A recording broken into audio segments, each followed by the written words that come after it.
Şahane.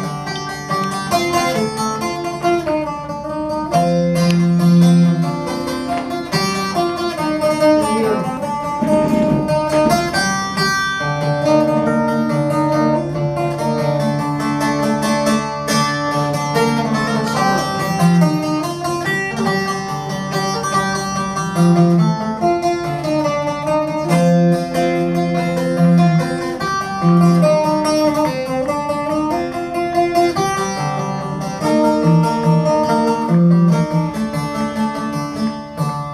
Kederli bir nehir olmuş akıyorsun, durmadan, bıkmadan, anlamadan.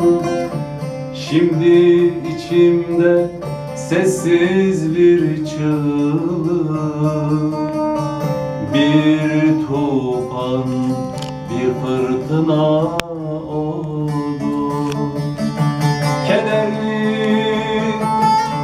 bir nehir olmuş akıyorsun, durmadan, bıkmadan, anlamadan.